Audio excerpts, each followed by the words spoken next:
제9시 기도 시간에 베드로와 요한이 성전에 올라갈새 나면서 못 걷게 된 이를 사람들이 메고 오니 이는 성전에 들어가는 사람들에게 구걸하기 위하여 날마다 미문이라는 성전 문에 두는 자라. 그가 베드로와 요한이 성전에 들어가려 함을 보고 구걸하거늘 베드로가 요한과 더불어 주목하여 이르되 우리를 보라 하니 그가 그들에게서 무엇을 얻을까 하여 바라보거늘 베드로가 이르되 은과 금은 내게 없거니와 내게 있는 이것을 내게 주노니 나사렛 예수 그리스도의 이름으로 일어나 걸으라 하고 오른손을 잡아 일으키니 발과 발목이 곧 힘을 얻고 뛰어서서 걸으며 그들과 함께 성전으로 들어가면서 걷기도 하고 뛰기도 하며 하나님을 찬송하니 모든 백성이 그 걷는 것과 하나님을 찬송함을 보고 그가 본래 성전 미문에 앉아 구걸하던 사람인 줄 알고 그에게 일어난 일로 인하여 심히 놀랍게 여기며 놀라니라. 아멘. 초대교회 때에는 사도들을 통해 많은 표적과 기사가 일어났는데 오늘 보면은 그 중에 하나로 성전 미문에 앉아 구걸하던 안진뱅이가 치유된 사건입니다. 이 안진뱅이는 날 때부터 안진뱅이였습니다. 그는 나이가 대략 40대 정도 되었기에 40년 동안 안진뱅이로 살았던 사람입니다.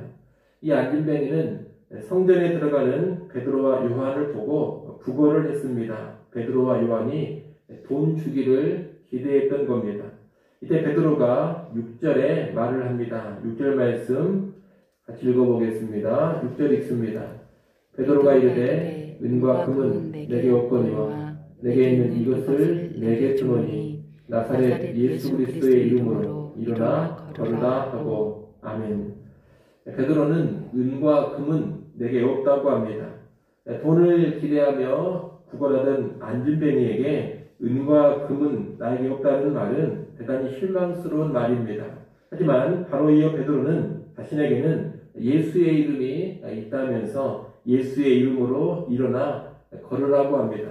그러고서 안진뱅이의 오른손을 잡아 일으키자 그의 발과 발목이 힘을 얻었습니다. 그리고 자유롭게 걷고 뛰어다니는 기적이 일어났습니다. 예수의 이름이 놀라운 기적, 놀라운 능력을 나타낸 것입니다. 일단 우리는 이 사건에서 예수 그리스도께서 권능의 주가 되시고 예수의 이름이 놀라운 능력을 행함을 알아야 되겠습니다.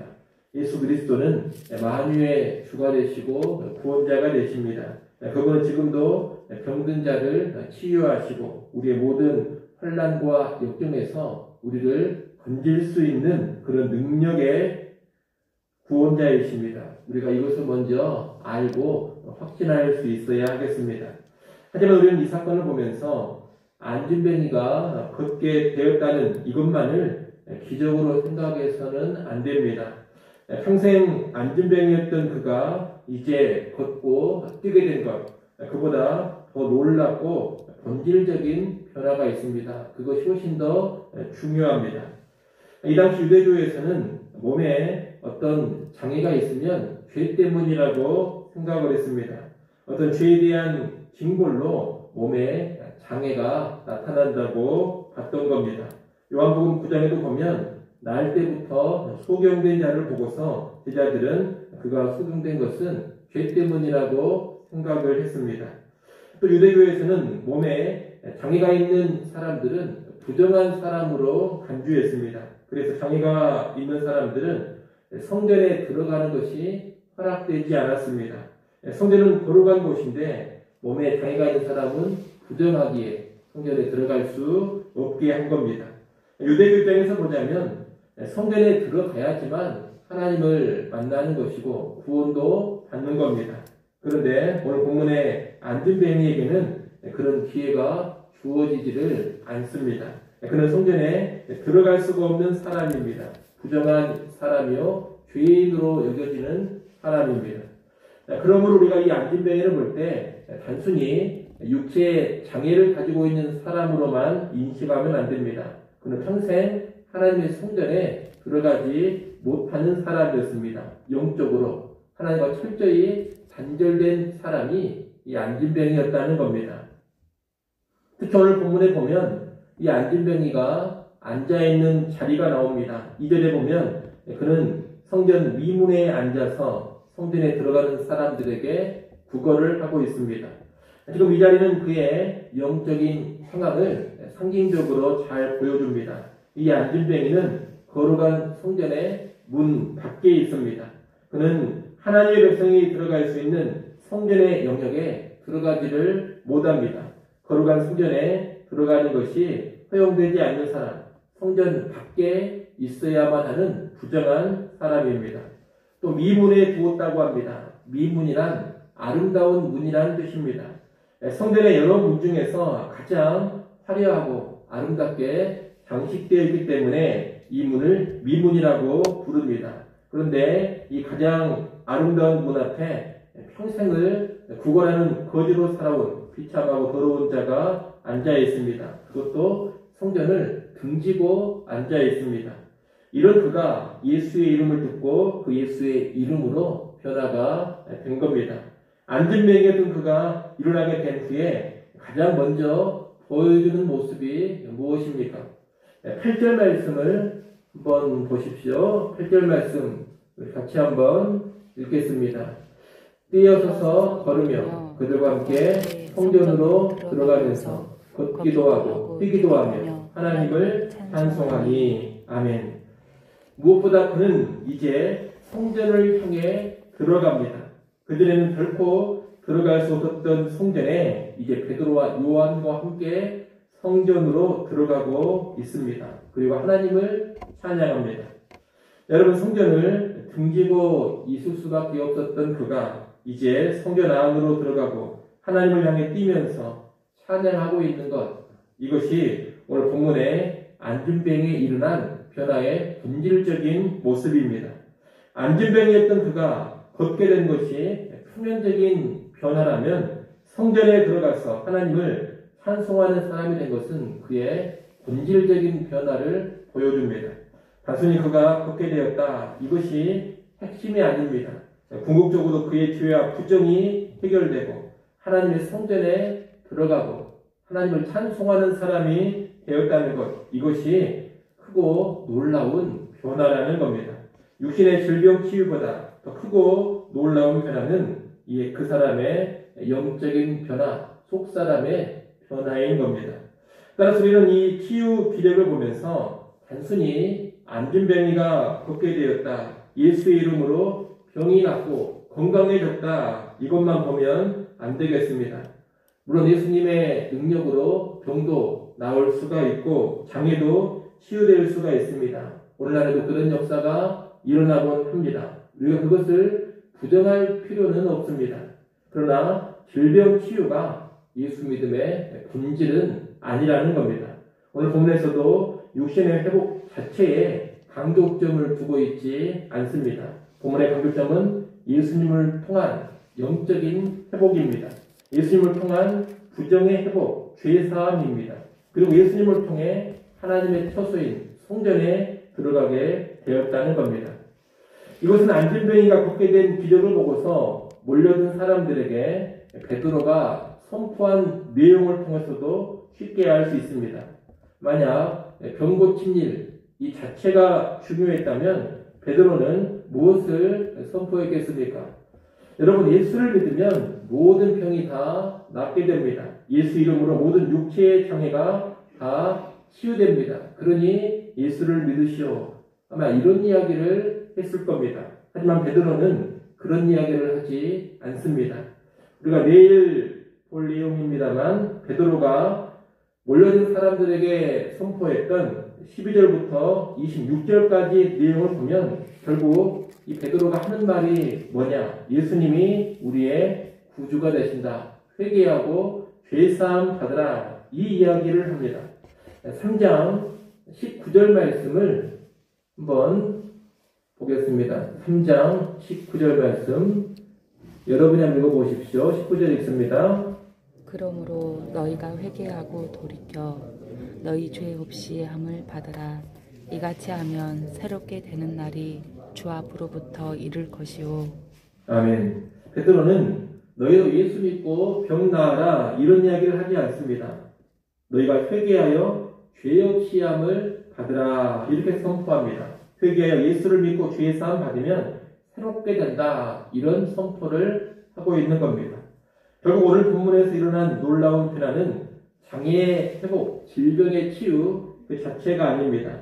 안진병에 일어난 정말로 놀라운 변화는 그가 정결하게 되었고 이제 하나님을 만나게 되었고 하나님께 감사하고 찬양하는 사람이 되었다는 겁니다. 여러분 이것이 예수의 이름이 초래하는 진정한 능력이요 참된 변화입니다. 오늘 우리 주변을 둘러보십시오. 우리 주변에도 이 안진병 같은 사람들이 많이 있습니다. 그의 겉모습이 어떠냐를 떠나서 그 영혼의 상태가 안진병 같은 사람들이 많다는 겁니다. 죄와 부정 가운데 있는 사람들, 하나님과 단절되어 있는 사람들, 영적인 소외와 영적인 절망 가운데 있는 사람들이 많습니다. 무엇이 이런 사람들을 살릴 수가 있고 무엇이 이들을 변화시킬 수 있느냐? 예수의 이름만이 이들을 살릴 수가 있고 예수의 이름만이 이들을 근본적으로 변화시킬 수가 있는 겁니다. 여러분 이 세상의 사람들의 문제는 은이나 금으로 해결되는 것이 아닙니다. 세상은 사람들의 문제 해결을 위해서 자꾸 은과 금을 만들어내고 은과 금을 쏟아 부으려고 합니다. 은과 금이 많아지면 문제가 해결될 수 있을 것이다. 은과 금을 주기만 하면 잘 될 것이다. 이렇게 생각을 합니다. 오늘날은 돈이 신이 되어 있는 시대이기 때문에 그런 생각이 더욱 강합니다. 은과 금만 있으면 모든 문제는 다 해결되고 사람은 행복해질 수 있으리라 이런 생각을 강하게 한다는 겁니다. 하지만 성경은 이렇게 말합니다. 이 세상의 진정한 필요는 예수 그리스도다. 은과 금이 아니라 예수가 있어야 세상이 바뀌고 예수가 주어져야 사람이 변화된다. 성경은 이렇게 말하고 있다는 겁니다. 여러분 타락한 이 세상에 진짜 필요가 은과 금이었다면 하나님께서 하늘로부터 은과 금을 쏟아 부어 주셨을 겁니다. 타락한 이 세상의 필요가 빵이라면 하나님은 하늘의 문을 여시고 빵을 쏟아 부어 주셨을 겁니다. 타락한 이 세상의 필요가 어떤 탁월한 기업가라 탁월한 정치가라면 하나님께서 위대한 기업과 위대한 정치가들을 이 땅에 많이 보내셨을 겁니다. 하지만 하나님은 그렇게 하지 않으시고 독생자이신 예수님을 주셨고 예수님을 보내셨습니다. 왜 그렇습니까? 우리 죄를 위해 십자가에서 죽으시고 부활하신 예수님만이 죄로 타락한 이 세상 모든 사람들의 근본적인 해법이 되기 때문입니다. 그런데 여러분 인생을 살아가시면서 금과 은을 붙잡으려고 길을 쓰지 마십시오. 금과 은만 많이 쌓아놓으면 내가 더 행복해지고 내 인생이 변화될 것이다. 이런 착각을 버리십시오. 예수님을 만나야 하고 예수님을 붙잡아야 합니다.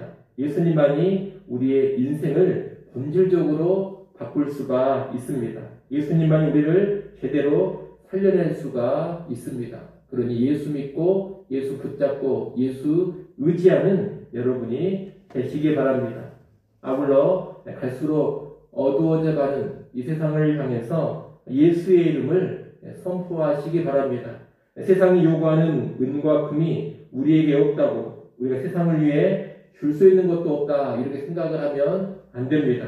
교회가 돈이 많아야지만 세상을 변화시키는 일을 할 수 있다 그런 착각에 빠지면 안 됩니다. 우리에게는 복음이 있고 교회에는 예수의 이름이 있습니다.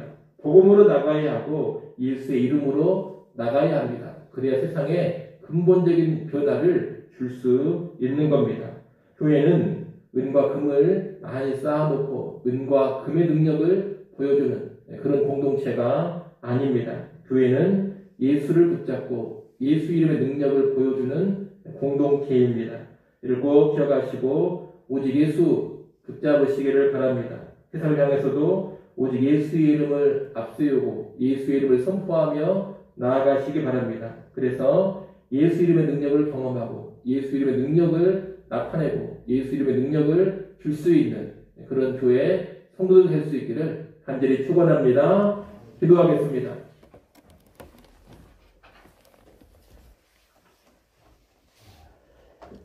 하나님 아버지, 성전 미문에 앉아 구걸하던 날 때부터 안진병이었던 자를 예수의 이름으로 변화시키고 회복시킨 사건을 보았습니다.